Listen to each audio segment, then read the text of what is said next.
नमस्कार साथियों, मेरा नाम है एस एन भारती और आप देख रहे हैं करंट अफेयर्स सेगमेंट का नया वीडियो। और आज तारीख है आपको 19 अगस्त 2025। हम लोग जो है 19 अगस्त 2025 से जितने भी करंट अफेयर्स के महत्वपूर्ण क्वेश्चन बन सकते हैं उस सभी पर डिस्कस करेंगे।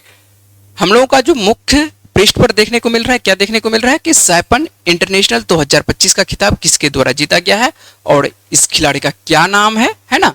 तो हम लोग जो है पूरे विस्तार से बातचीत करेंगे इस खिलाड़ी के बारे में भी और सैपन इंटरनेशनल 2025 खिताब किसके द्वारा जीता भी गया है ना।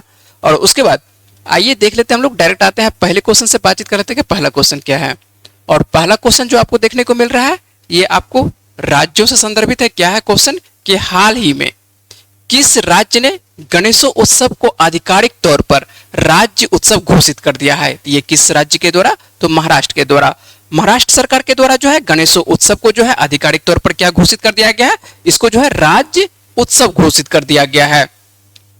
और इस संबंध में जो है एक सरकारी प्रस्ताव भी क्या कर दिया है, जारी कर दिया गया है। तो देखते हैं तो हम लोगों को क्या देखने को मिलता है। एक उत्सव मनाया जाता है जो कि गणेश जी के कह सकते हैं कि जो गणेश जी होते हैं है ना, हिंदू धर्म का जो एक भगवान है गणेश जी, तो उनके ही मान के चलिए कह सकते हैं कि उत्सव उन्हीं के लिए उत्सव मनाया जाता है। और इसका जो नाम है क्या है, गणेशोत्सव है।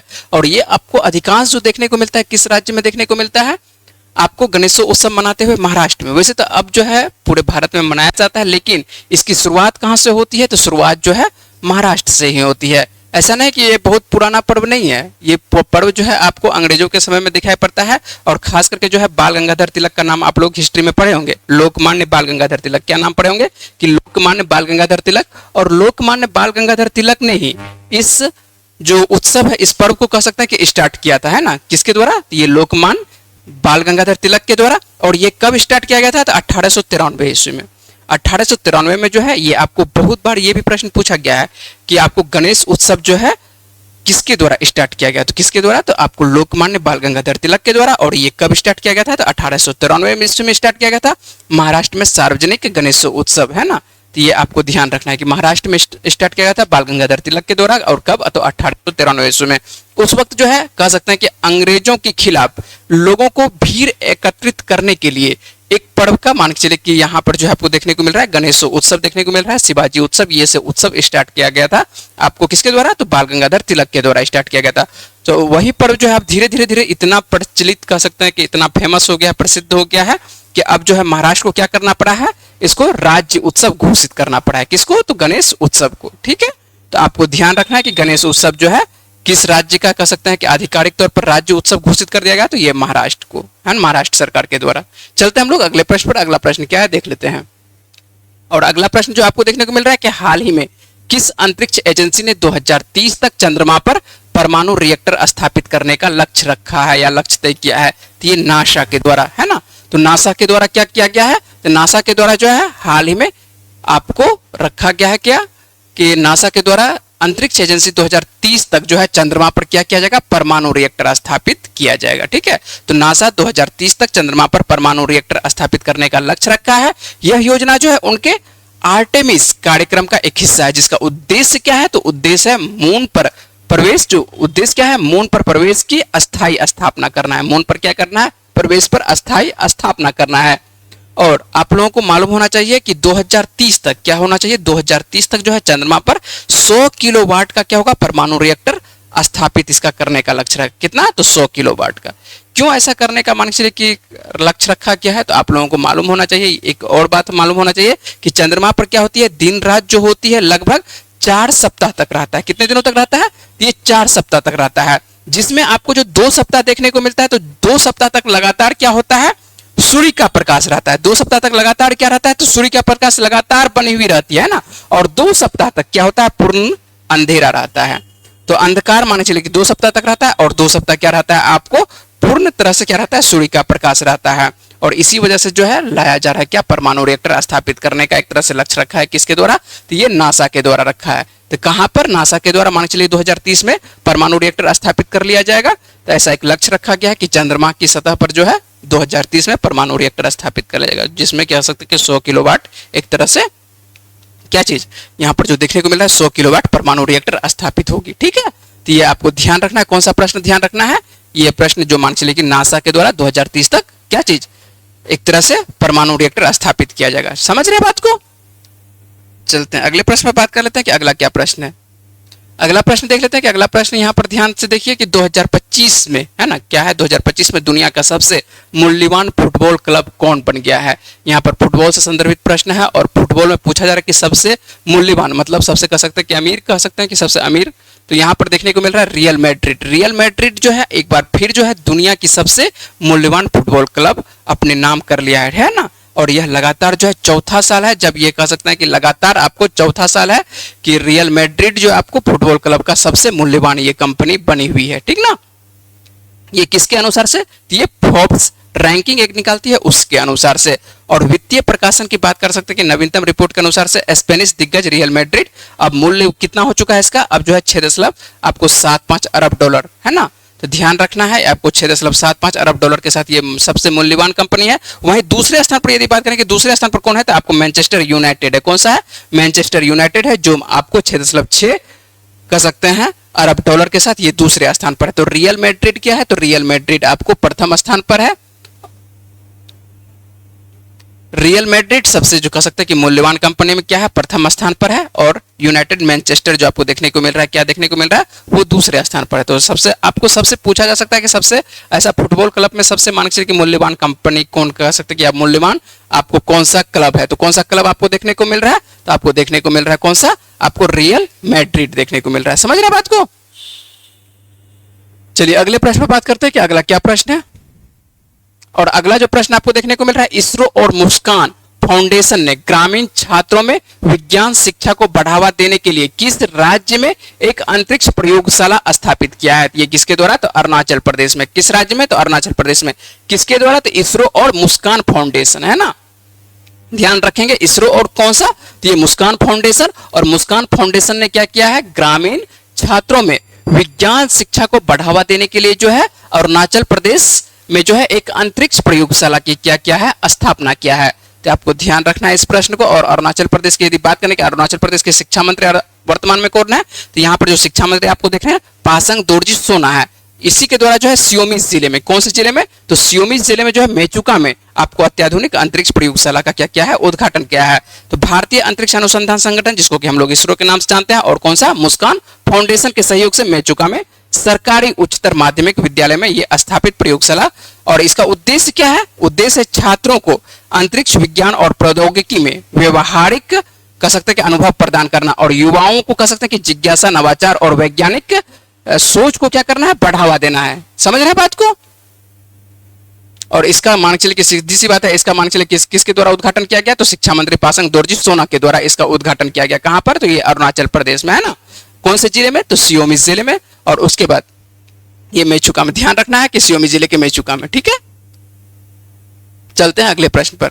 और अगला प्रश्न देख लेते हैं कि अगला प्रश्न क्या है कि गैंडों के, है ना, जो गैंडे होते हैं, एक सिंगी जो गैंडे होते हैं, तो गैंडों के अवैध शिकार और अवैध वन्यजीव व्यापार को रोकने के लिए किस राज्य में ऑपरेशन फाल्कन किया गया। और ऑपरेशन फाल्कन आपको सीधी सी बात है कि क्या रखना है कि ऑपरेशन फाल्कन किस राज्य से संदर्भित है, तो ये ऑपरेशन फाल्कन जो है असम से संदर्भित है। और इसके बाद ये किस लिए लाया गया है ये ऑपरेशन फाल्कन, तो ऑपरेशन फाल्कन लाया गया है गैंडों के अवैध शिकार और अवैध वन्यजीव व्यापार को रोकने के लिए लाया गया था। तो ऑपरेशन फाल्कन आपको ध्यान रखना है कि ऑपरेशन फाल्कन जो है असम पुलिस और असम वन विभाग द्वारा 2024 में शुरू किया गया था, लेकिन एक विशेष अवैध शिकार विरोधी अभियान है ये।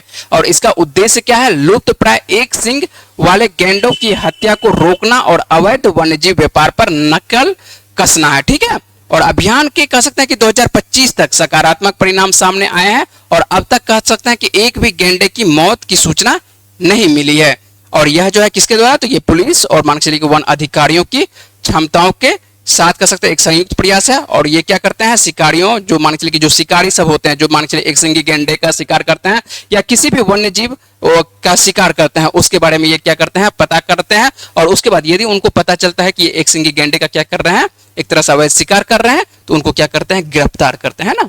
और उसके बाद ये ध्यान रखना है, गिरफ्तार सब करते हैं। और इसका जो मान के चलिए किस तरह से पता करते हैं, ये डिजिटल ट्रैकिंग, जमीनी खुफिया जानकारी के द्वारा ये इस्तेमाल करते हैं। तो ये ट्रैकिंग विधि से आपको पता करते हैं कि किसका एक तरह से शिकार किया जा रहा है जंगलों में, ठीक है। तो ये ध्यान रखते हैं किसके द्वारा, तो ये और ऑपरेशन चलाया जा रहा है। कौन सा ऑपरेशन है, नाम इसका, तो ऑपरेशन फाल्कन। समझ रहे बात को?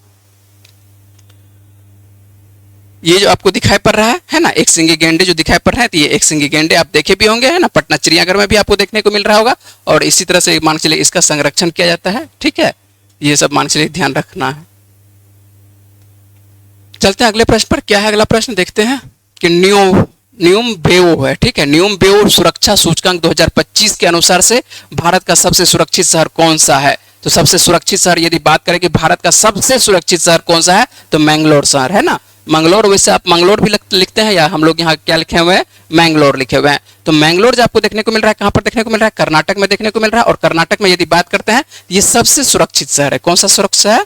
सबसे सुरक्षित। यदि भारत में आपको मान के चलिए कहीं पर लगता है कि खतरा है, तो आप कहाँ पर मान के चलिए रह सकते हैं पूरी तरह से सुरक्षित? आपको मैंगलोर में। तो नवीनतम न्यू बेवो है ना, न्यूम बेवो सेफ्टी इंडेक्स निकालते हैं, किसके द्वारा निकाला जाता है? तो न्यूम बेवो सेफ्टी इंडेक्स निकाला जाता है। ये 2025 जारी कर दिया गया है। और इसमें भारत को कह सकते हैं दुनिया के सबसे सुरक्षित देशों में कितने स्थान पर रखा गया है? 67 है ना, बहुत पीछे है भारत। समझ रहे हैं कितने स्थान पर है? 67वें स्थान पर है। तो कह सकते हैं कि भारत को जो दुनिया का, यदि भारत की बात करें, ये तो मान के चलिए हम लोगों के भारत में देखेंगे, मैंगलोर को देखेंगे।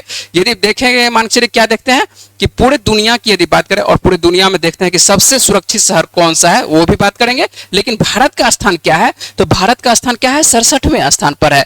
हालांकि यदि शहरवार क्रम देखते हैं कि मान के चलिए कि जिसमें कि शहर को देखते हैं कि किस शहर को कब कहां पर रखा गया, तो भारत को पूरे इंडिया लेवल में, पूरे वर्ल्ड लेवल में कह सकते हैं कि भारत को 67वें स्थान पर रखा गया इंडिया को। जबकि यदि शहरवार सुरक्षा रैंकिंग में देखते हैं, तो मैंगलोर को जो है भारत के सबसे सुरक्षित शहर का दर्जा दिया गया है। और इसकी जो मान चलिए कि क्यों सुरक्षित कह सकते हैं, तो इस यहाँ पर क्या है, कम अपराध दर है और मजबूत नागरिक बुनियादी ढांचे है, इसीलिए जो है ये प्रशंसा इसका किया गया है। और वैश्विक स्तर पर जो है इससे 49वां स्थान मिला है।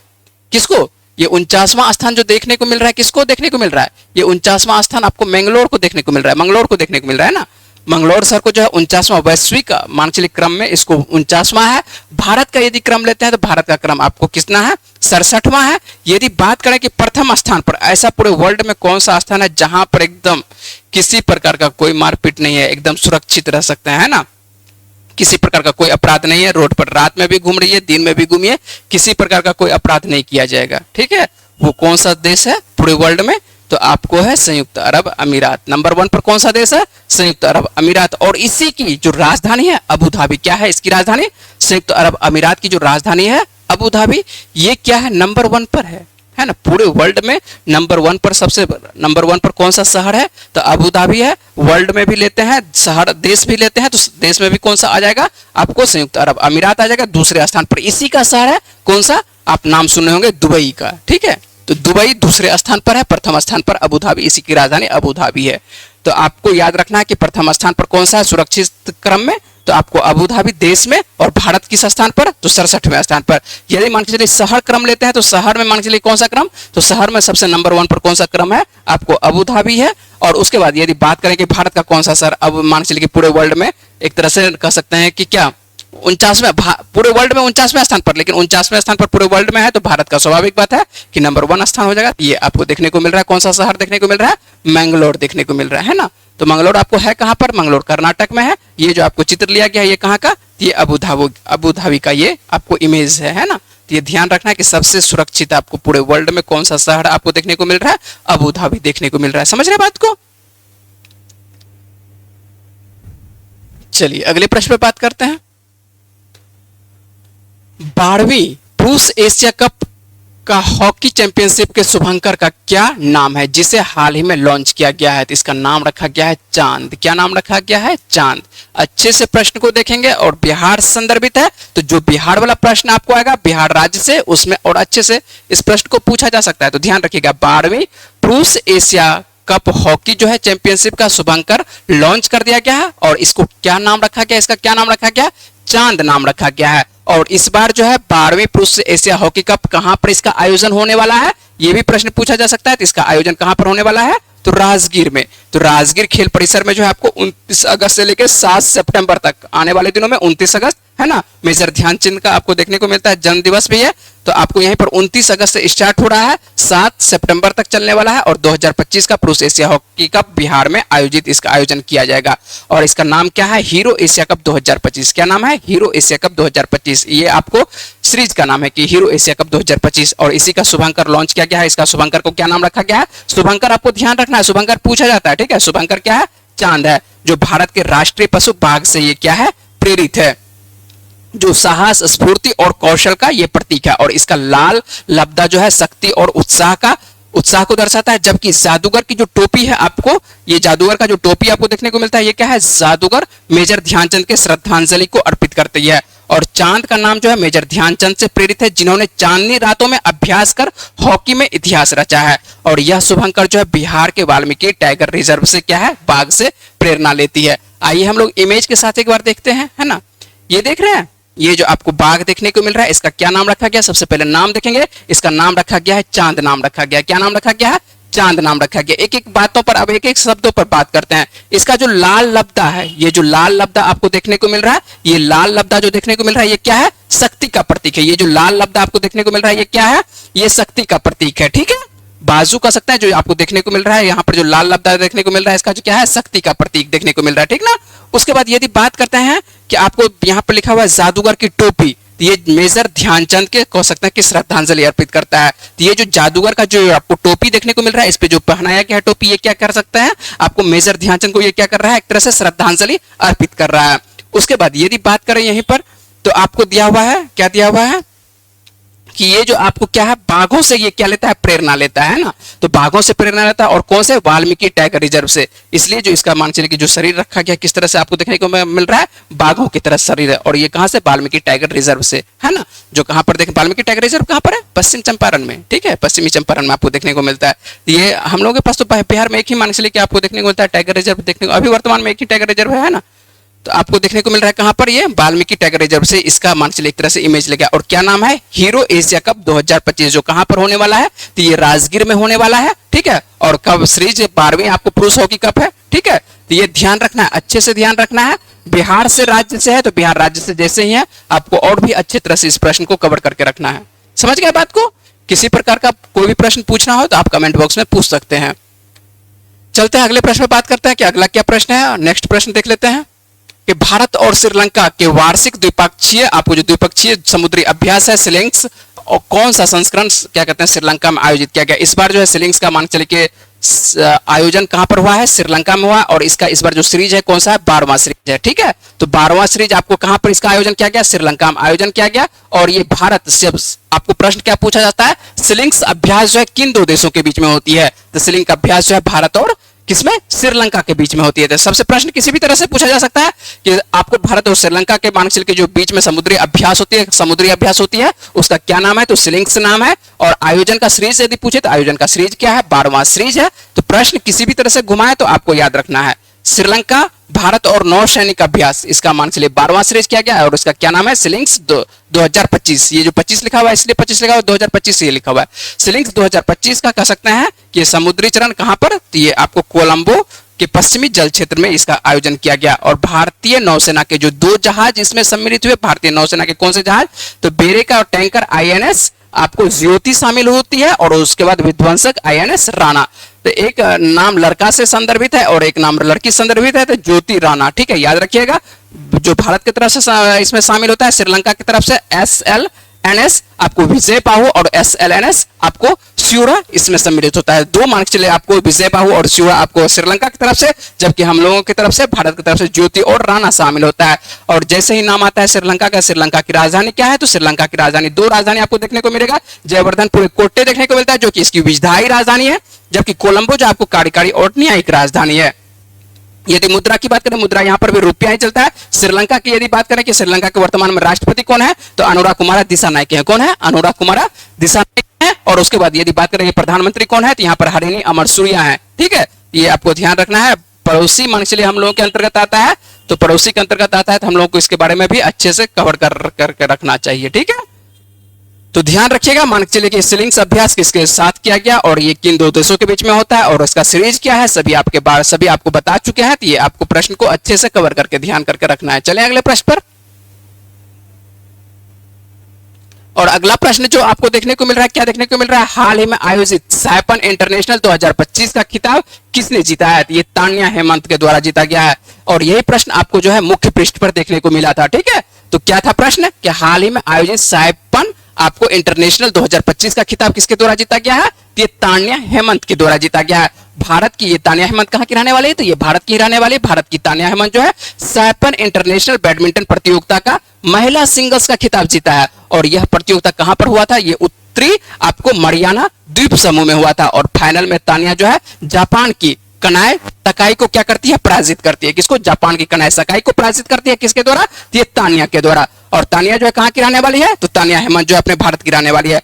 तान्या का कह सकते हैं कि इस वर्ष का यह पहला और कैरियर का कह सकते हैं कि चौथा इंटरनेशनल ये चैलेंज खिताब है। इन्होंने जो है कह सकते हैं कि आपको 2022 में भी इंडिया इंटरनेशनल में, और उसके बाद 2023 में ईरान फर्ज आपको इंटरनेशनल, और उसके बाद पिछले वर्ष कह सकते हैं कि बेडिंगो इंटरनेशनल में ये इन्होंने क्या की थी? जीत हासिल की थी। और पिछले वर्ष एक और जीत हासिल की थी 2024 में इनके द्वारा क्या जीता गया था?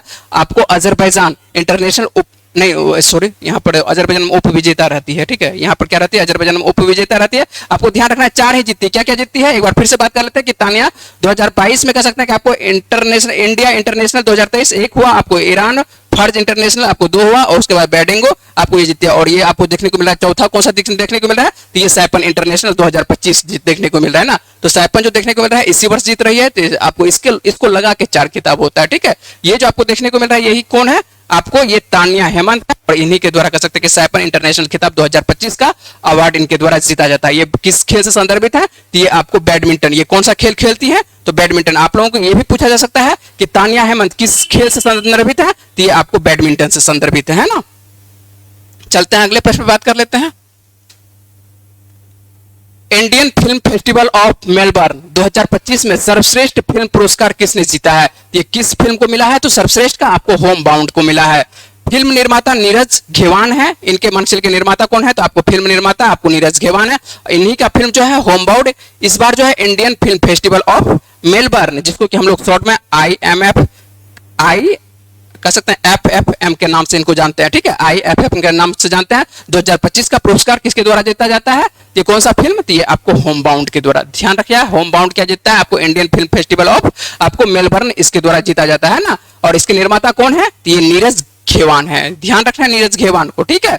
यदि बात करते हैं कि अभिनेता के तौर पर किनको कौन सा फिल्म अभिनेता के तौर पर मिलता है, तो अभिनेता आपको ध्यान रखना है अभिनेता अभिषेक बच्चन का एक फिल्म रहता है। अभिषेक बच्चन को जो है फिल्म निर्माता सुजीत सरकार की इसकी एक फिल्म है, सुजीत सरकार की एक फिल्म है। कौन सी फिल्म है? आपको आई वांट टू टॉक है। कौन सा फिल्म है? आई वांट टू टॉक है, जिनको की मिलता है क्या मिलता है? सर्वश्रेष्ठ अभिनेता का पुरस्कार मिलता है। सर्वश्रेष्ठ अभिनेता का पुरस्कार किसको मिल रहा है? तो ये अभिषेक बच्चन को, ठीक है। और यदि बात करें कि अभिनेत्री में किसको मिल रहा है, तो अभिनेत्री इसका नाम आप लोग नहीं सुने होंगे। आप लोग जितना है बॉलीवुड अभिनेत्री का नाम सुनते होंगे, ठीक है। गीता कैलासम है। कौन है? ये गीता कैलासम है। और गीता कैलासम को जो है किसका अंगमाल के लिए जो है इनको सर्वश्रेष्ठ अभिनेत्री का पुरस्कार मिलता है। तो ध्यान रखिएगा सर्वश्रेष्ठ अभिनेत्री का पुरस्कार किसको मिलता है? तो ये आपको गीता कैलासम का, ये आपको दक्षिण की हीरोइन है, ठीक है।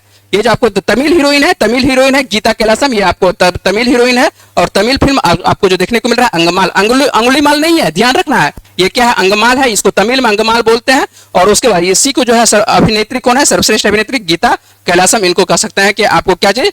आपको Indian film festival of Melbourne 2025 में सर्वश्रेष्ठ अभिनेत्री का अवार्ड मिलता है। तो समझ चुके होंगे अभिनेता किसको? तो अभिषेक बच्चन को। हीरोइन कौन सी है? गीता कैलासम है। और क्या कहते हैं आपको फिल्म निर्माता कौन है? नीरज घेवान है। और फिल्म कौन सा है सर्वश्रेष्ठ? आपको होम बाउंड है, ठीक है।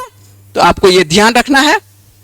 ये जो आपको दिखाई पड़ रहा है यही नीरज घेवान है। इनको सर्वश्रेष्ठ अभिनेता का पुरस्कार मिलता है। और इन्हीं का फिल्म कौन है? ये होम बाउंड है, ठीक है। आप लोग ये फिल्म देखे होंगे, तो आप ये फिल्म देखे होंगे। यदि नहीं देखे हो तो एक बार देख सकते हैं, अच्छी फिल्म है ये।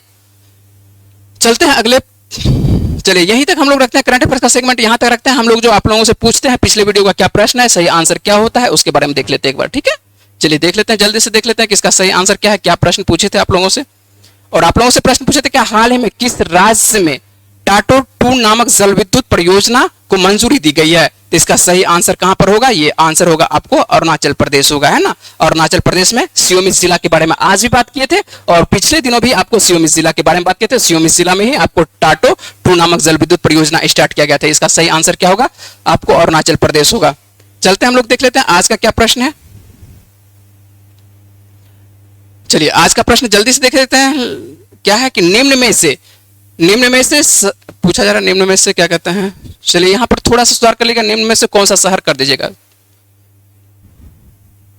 निम्न में से कह सकते हैं कि कौन सा शहर या कौन सा शहर में, है ना, निम्न में से कौन सा शहर में भारत का दूसरा सबसे बड़ा क्रिकेट स्टेडियम जो है आपको बनाया जाएगा। क्या है प्रश्न को अच्छे से थोड़ा सा पढ़ेंगे, या ऐसे भी पढ़ सकते हैं कि निम्न में से आपको यहाँ थोड़ा सा करेक्शन कर लीजिएगा, ठीक है, कौन सा शहर देना उचित होगा, ठीक है। निम्न में से कौन सा शहर क्या कह सकते हैं भारत का दूसरा सबसे बड़ा क्रिकेट स्टेडियम बना रहा है, तो कौन सा बना रहा है, तो इसका सही आंसर आपको देना है, पर जवाब देना है आपको कमेंट बॉक्स में जवाब देना है। जो भी आंसर आपको उचित लग रहा है इसका जवाब आपको देना है कहां पर, कमेंट बॉक्स में देना है।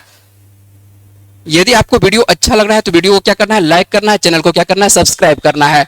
चलिए मिलते हैं आप लोगों से अगले वीडियो में, तब तक के लिए अपना ख्याल रखिए, पढ़ते रहिए, वीडियो में बने रहने के लिए बहुत बहुत धन्यवाद।